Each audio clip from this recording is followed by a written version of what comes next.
துலாம் ராசி மகர லக்னம். ராசி அதிபதி சுக்கிரன், லக்னாதிபதி சனி, சந்திரன் 10ஆம் வீட்டில் இருக்காரு. துலாம் ராசின்னு சொன்னாலே ஒரு வேகம் இருக்கும், ஒரு மூர்க்கத்தனம் இருக்கும். எந்த ஒரு விஷயத்தையும் நிதானிக்காம அவசரப்பட்டு செஞ்சுட்டு பின்னாடி ஃபீல் பண்ணுவாங்க. ஒரு பிடிவாத குணம் அதிகமாக இருக்கும், போட்டி குணம் இருக்கும், டாமினேட் பண்ணுவாங்க மற்றவங்கள. ஒருத்தவங்க ஒரு விஷயம் செய்கிறாங்கன்னா அதை விட சிறப்பாக என்னால் செய்ய முடியும்னு சொல்லி செஞ்சு காமிப்பாங்க. ஸோ அந்த மாதிரி டாமினேட் பண்ணுவாங்க.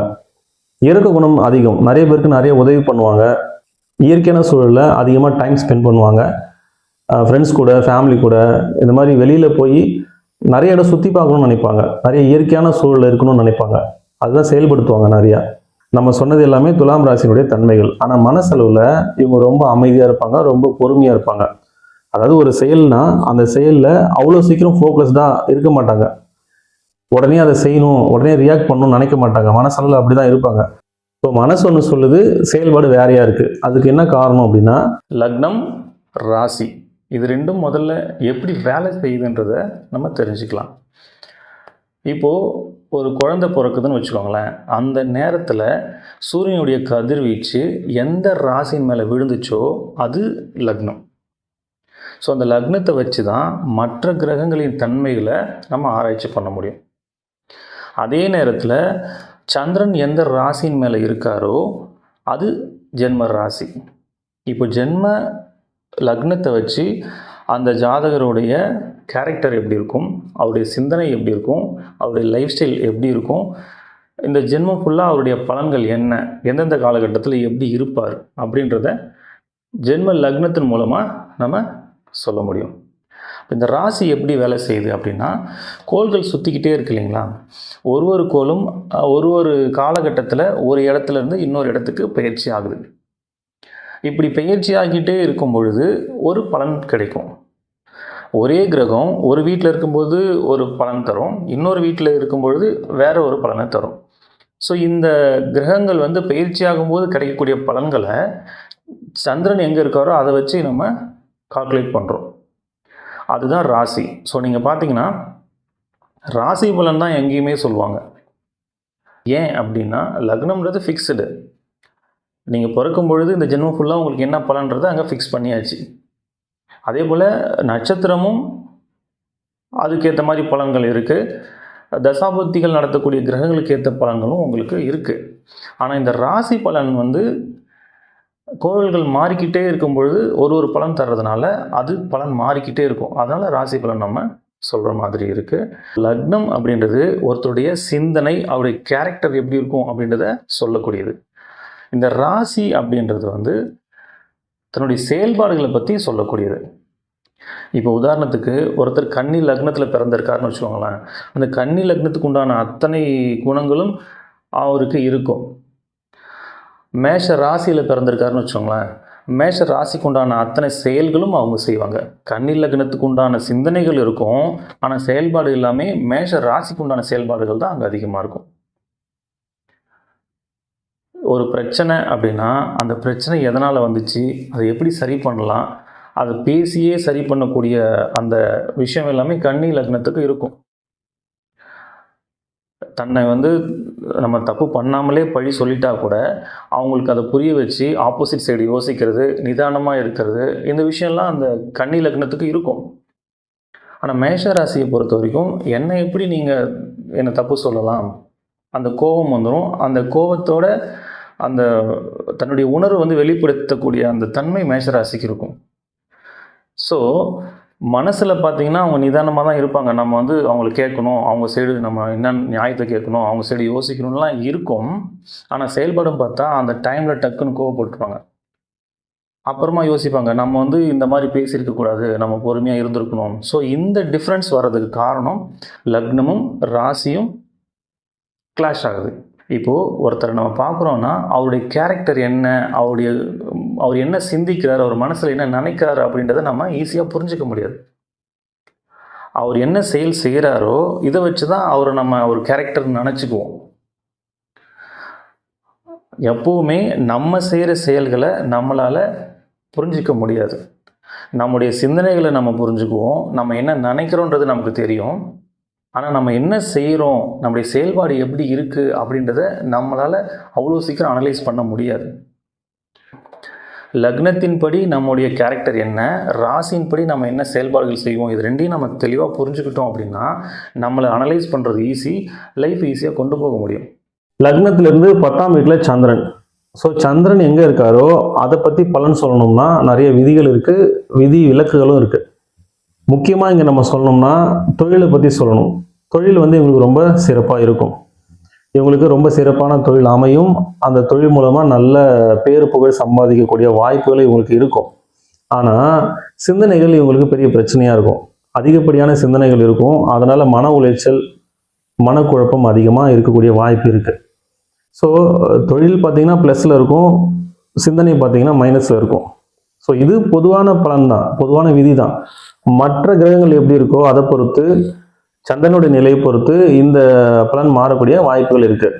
இப்போ சந்திரன் வளர்பிரியாக இருந்தால் நல்ல பலனும், தேய்பிரியாக இருந்தால் கெடு பலனும் தருவார்னு சொல்லியிருக்காங்க.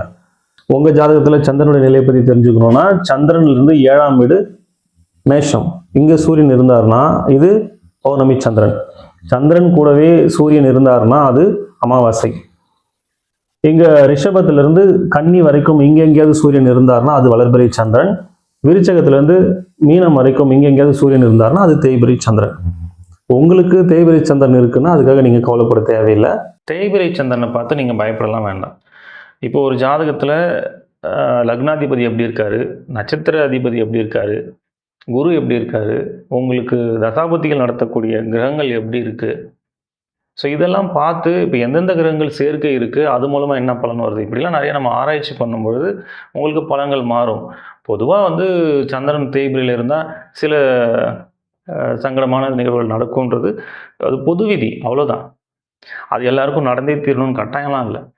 அதுக்காக அது ஒரு பெரிய விஷயமா நினச்சி நீங்கள் கவலைப்பட தேவையில்லை.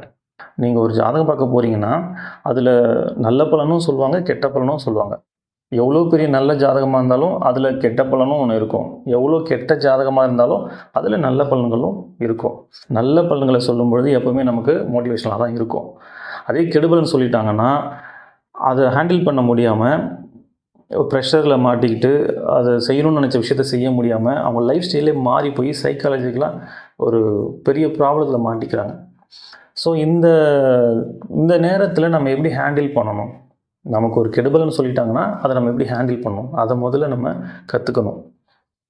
இப்போது நீங்கள் ஒரு ஜாதகம் பார்க்க போகிறீங்க, ஒரு வீடு கட்டவோ இல்லை ஒரு கல்யாணத்துக்காகவோ இல்லை ஒரு பிஸ்னஸ் ஸ்டார்ட் பண்ணுறதுக்காகவோ இல்லை ஏதோ ஒரு முக்கிய முடிவு எடுக்கிறதுக்காக நீங்கள் ஜாதகம் பார்க்க போகிறீங்க. அவங்க உங்களுக்கு 2 வருஷம் நேரம் சரியில்லைன்னு சொல்லிட்டாங்கன்னு வச்சுக்கோங்களேன். இப்போ இந்த நேரத்தில் சில பேர் என்ன பண்ணுவாங்கன்னா, இந்த 2 வருஷம் நமக்கு நேரம் சரியில்லை, அந்த 2 வருஷம் நம்ம எதையுமே பண்ணக்கூடாதுன்னு ஒதுக்கி வச்சுருவாங்க. இன்னும் சில பேர் என்ன பண்ணுவாங்கன்னா, நேரம் சரியில்லை ஆனால் நம்ம செய்கிற விஷயத்த செய்யாமல் இருக்க முடியாது, நம்ம செஞ்சு தான் ஆகணும் அப்படின்னு சொல்லி பயந்துக்கிட்டே செஞ்சுருவாங்க. இன்னும் சில பேர் என்ன பண்ணுவாங்கன்னா, நேரம் சரியில்லைன்னா என்ன, நான் செய்கிறத செய்வேன் அப்படின்னு செய்வாங்க. ஸோ இந்த மாதிரியான மனநிலைகள் எல்லாமே ஒரு தவறான ஒரு முடிவை தான் ஏற்படுத்தும். இதை எப்படி ஹேண்டில் பண்ணணும் அப்படின்னா, இப்போது 2 வருஷம் நம்ம நேரம் சரியில்லைன்றதுனால எதையுமே செய்யாமல் 2 வருஷம் கழித்து நமக்கு நேரம் நல்லா இருக்கும் பொழுது நம்ம ஒரு செயலை செய்ய போகிறோம், ஒரு பிஸ்னஸ் ஸ்டார்ட் பண்ணுறோம் அப்படின்னா அங்கே 1000 ரூபாய்க்கு உழைச்சிங்கன்னா அந்த 1000 ரூபாய் உங்களுக்கு கிடைக்கும். ஆனால் அந்த 2 வருஷம் சும்மா இல்லாமல் நீங்கள் உங்களுடைய உழைப்பை அதில் போடுறீங்க. 2 வருஷம் கழித்து உங்களுக்கு டைம் மாறுது அப்படின்னா இந்த உழைப்பு நீங்கள் இதில் போடுறீங்க இல்லையா, அந்த உழைப்பு போடும் பொழுது 1000 ரூபாய்க்கு உழைப்பு போடுறீங்க, 10 ரூபாய் தான் கிடைக்கிது. அப்போ அந்த நேரம் மாறுற வரைக்கும் அதை நீங்கள் ரன் பண்ணி கொண்டு வரணும்ல. இப்போ 10 ரூபாய் தான் கிடைக்குதுன்னா உங்களால் அந்த பிஸ்னஸே ரன் பண்ண முடியாமல் அதை நம்ம ஷட் டவுன் பண்ணிட்டு போகிற மாதிரியான சூழல் உருவாகிடும்ல. அப்போ இது மாதிரி நம்ம செய்ய முடியாது. அப்போ என்ன செய்யணும்னா, இந்த 2 வருஷம் சும்மா இருக்க முடியாது, அதுக்கு நம்ம ஒரு பிஸ்னஸ் ஸ்டார்ட் பண்ண போகிறோன்னா அதில் பெருசாக பாதிப்பு ஏற்படாத மாதிரி நம்ம பரிகாரங்கள் பண்ணிக்கலாம். இப்போ பரிகாரம் பண்ணுறதுனால சுத்தமாக நமக்கு அது நஷ்டமே ஆகாதான்னா கண்டிப்பாக நஷ்டங்கள் இருக்கும். கெட்ட நேரத்தில் நமக்கு ஒரு கெட்டது நடக்கணும்னா அதை தவிர்க்கவே முடியாது. ஆனால் 1000 ரூபாய்க்கு நீங்கள் உழைக்கிறீங்க, 10 ரூபாய் தான் உங்களுக்கு கிடைக்குன்ற இடத்துல பரிகாரம் பண்ணிவிட்டு நீங்கள் அந்த விஷயத்தை செய்யும்பொழுது ஒரு 100 ரூபாய் கிடைக்கும். ஸோ அந்த நல்ல நேரம் வர்ற வரைக்கும் உங்களால் அதை ரன் பண்ணி கொண்டு போக முடியும். ஆனால் அதுக்கப்புறம் நீங்கள் உழைச்ச உழைப்பு இருக்கு இல்லையா, இங்கே நீங்கள் என்னென்ன உழைப்பெல்லாம் உங்களுக்கு வீணாக போச்சோ, எவ்வளோ நஷ்டமாச்சோ அதை விட பல மடங்கு இங்கே திரும்ப கிடைக்கும். இப்போ நிறைய பேர் வந்து நேரம் சரியில்லைன்ற ஒரு காரணத்தினால எதையுமே செய்யாமல் விட்டுறாங்க. ஸோ அந்த மாதிரி இருக்கக்கூடாதுன்றதுக்காக நான் சொல்கிறேன். நீங்கள் கட்டாயம் செய்யுங்க. அந்த உழைப்பு வந்து அந்த நேரத்தில் பலன் தரலனாலும் உங்களுக்கு நேரம் மாறும் பொழுது பல மடங்கு திரும்ப கிடைக்கும். நல்ல நேரம் வந்துச்சுன்னா 1000 ரூபாய்க்கு நீங்கள் உழைச்சிங்கன்னா 10,000மும் கிடைக்கலாம், 1,00,000மும் கிடைக்கலாம். அதுக்கு நீங்கள் என்ன பண்ணியிருக்கணும், கெட்ட நேரமாக இருந்தால் கூட உங்களோட உழைப்பை மிஸ் பண்ணக்கூடாது. நீங்கள் எல்லா நாளும் அந்த உழைப்பை போட்டுக்கிட்டே இருக்கணும். அதுக்கு தான் சொன்னேன், வெறும் உழைப்பு மட்டும் நீங்கள் போடும் பொழுது அந்த நல்ல நேரம் வரைக்கும் அந்த பிஸ்னஸை கொண்டு போக முடியாமல் போகலாம். அதுக்கு தான் சின்ன சின்ன பரிகாரங்கள் பண்ணிக்கணும். பரிகாரம் பண்ணணும்னா பணம் செலவு பண்ணி தான் பண்ணணும், கட்டாயம்லாம் இல்லை. பணம் செலவு செய்யாமலே நிறைய பரிகாரங்கள் செய்ய முடியும். அது என்னன்றது நான் திரும்ப பின்னாடி சொல்கிறேன். ஸோ எவ்வளோ கெடுபலன்கள் நம்ம ஜாதகத்தில் இருந்தாலும் அதை சரி பண்ணுறதுக்கு ஆப்ஷன் ஒன்று இருக்குது. அதனால் நீங்கள் சந்திரன் வந்து தேய்பிரையாக இருக்கிறதுனால நமக்கு ஏதோ பெரிய பிரச்சனையாக இருக்குமோ அப்படின்னு பயப்பட வேணாம். அதனால் வரக்கூடிய பாதிப்புகளை நம்ம சரி செய்கிறதுக்கும் நம்மக்கிட்ட வாய்ப்புகள் இருக்கும். அந்த ஜாதகத்தில் பார்க்கும்பொழுது கண்டிப்பாக இருக்கும். அதனால் நீங்கள் பயப்பட வேண்டாம். இவங்களுக்கு வேலையை பற்றி சொல்லணும்னா, இவங்களுக்கு வியாபாரம் செய்யக்கூடிய வாய்ப்புகள் ரொம்ப அதிகமாக இருக்கும். மார்க்கெட்டிங் பண்ணுறது, நிறைய ட்ராவல் பண்ணுற மாதிரியான வேலைகள் செய்யக்கூடிய வாய்ப்புகள் அதிகம். இயந்திரம் சார்ந்தது, பழமையான பொருட்களை சேல்ஸ் பண்ணுறது, அதாவது செகண்ட் ஹேண்ட் சேல்ஸ் பண்ணுறது, தந்தை வழி செய்யக்கூடிய பரம்பரை தொழிலை செய்கிறது, அழகு சார்ந்த பொருட்கள், அலங்காரம் சார்ந்த பொருட்கள், வாசனை திரவியங்கள் சார்ந்தது, பூக்கள் சம்பந்தப்பட்ட வேலைகள் செய்யக்கூடிய வாய்ப்புகள் அதிகமாக இருக்கும். அதே போல் பொழுதுபோக்கு சம்பந்தப்பட்ட வேலைகள் செய்கிற மாதிரியான வாய்ப்புகள் இவங்களுக்கு அதிகமாக கிடைக்கும். திருமண வாழ்க்கையை பொறுத்த வரைக்கும் இவங்களுக்கு காதல் திருமணம் செய்யக்கூடிய வாய்ப்புகள் அதிகம். தன்னுடைய கணவனோ மனைவியோ அவங்கள நல்லா பார்த்துப்பாங்க, ரொமான்டிக்காக இருக்கணும்னு நினைப்பாங்க, ரொம்ப பாண்டிங் நல்லா இருக்கணும்னு நினைப்பாங்க. அதே நேரத்தில் ரொம்ப பொசசிவாகவும் இருப்பாங்க. இவங்களுக்கு முன்கோபம் வரும், ஆனால் அந்த விஷயத்தை அப்பயே பேசி அப்பயே முடிச்சிருவாங்க. மனசுக்குள்ளே போட்டு எதையும் போட்டு அழட்டிக்க மாட்டாங்க. ஸோ திருமண வாழ்க்கையை பொறுத்த வரைக்கும் ரொம்ப ஸ்மூத்தாக போகிறதுக்கான வாய்ப்புகள் அதிகம். இது பொது பலன் தான்.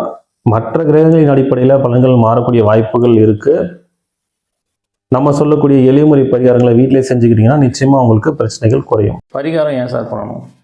பரிகாரம் பண்ணால் பிரச்சனை தீர்ந்துருமா? நிச்சயமாக தீராது. இப்போது நம்ம ஜாதகத்தில் இருக்கக்கூடிய நல்ல பலன்களை நம்ம அனுபவித்து தான் தீரணும். அதே போல் கெடு பலன்களையும் கட்டாயம் அனுபவிக்கணும். அதுக்கு தான் பிறந்திருக்கோம். அப்புறம் இதுக்கு பரிகாரம் பண்ணணும்.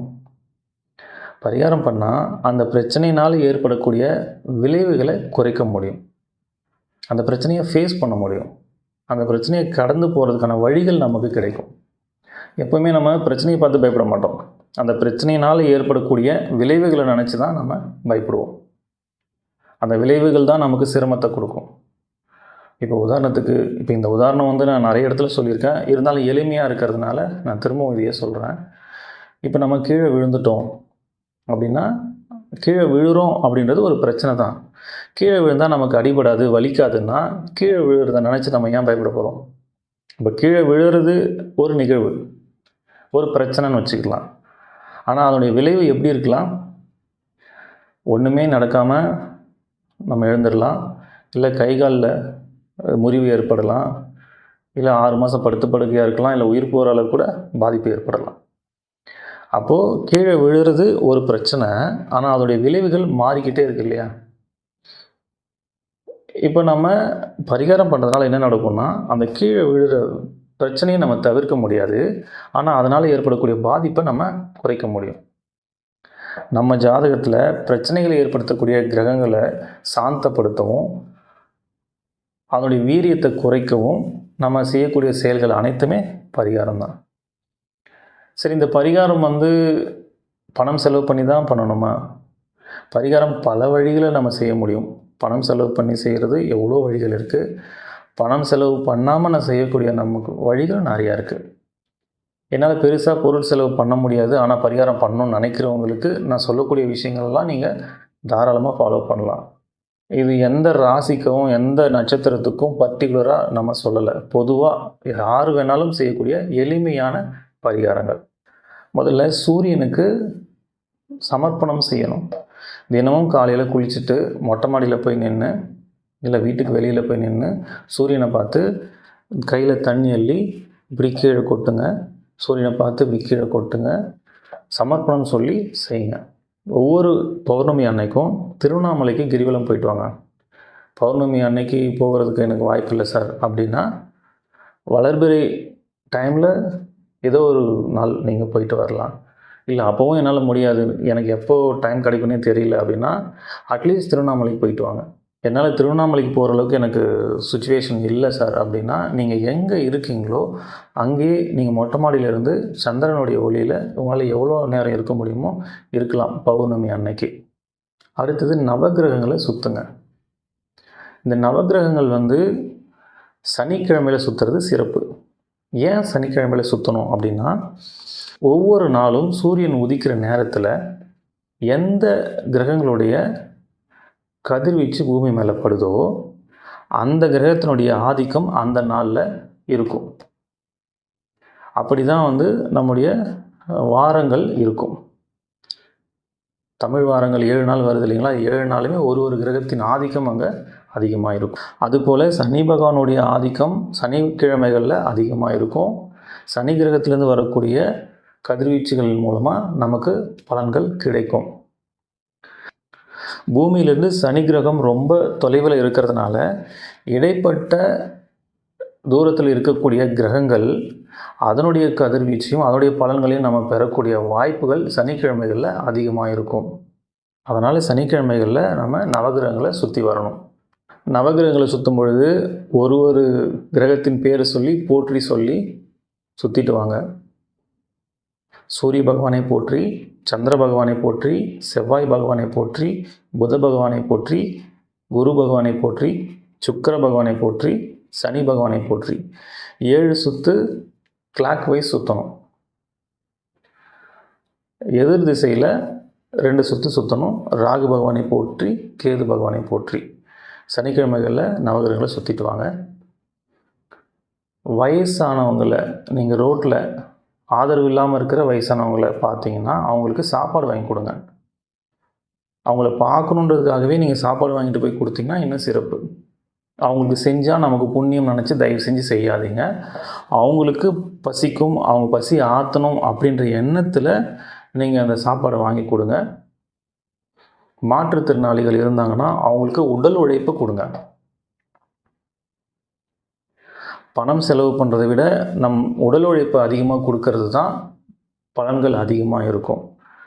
இது எல்லாமே ரொம்ப எளிமையாக நீங்கள் செய்யக்கூடிய ஒரு பரிகாரங்கள் தான். இது நீங்கள் செய்கிறதுனால எளிமையான பரிகாரம் தான், ஆனால் பலன் ரொம்ப பெருசு. நீங்கள் செஞ்சு பாருங்கள், உங்களுக்கு நிறைய பலன்கள் கிடைக்கும். இல்லை சார் எனக்கு இது பண்ணுறதுக்கான வாய்ப்புகளே எனக்கு இல்லை அப்படின்னு இருந்தீங்கன்னா, நீங்கள் எந்த நட்சத்திரம் எந்த ராசியாக இருந்தாலும் எதை பற்றியும் கவலைப்படாதீங்க. முருகனை கெட்டியாக பிடிச்சிக்கோங்க. மனசார முருகனை வேண்டி குருவாய் வருவாய் அருள்வாய் குகனே இதையே திரும்ப திரும்ப சொல்லுங்கள். இதை விட பெரிய பரிகாரம் எதுவும் இல்லை. அதாவது நிறைய வழிகள் இருக்குது. எதுவுமே பண்ண முடியாமல் இருக்கிறவங்களுக்கு இதுதான் பரிகாரம். சரிங்களா? இதையெல்லாம் நீங்கள் ஃபாலோ பண்ணுங்கள். நிச்சயமாக உங்கள் வாழ்க்கையில் பெரிய மாற்றம் நிகழும்.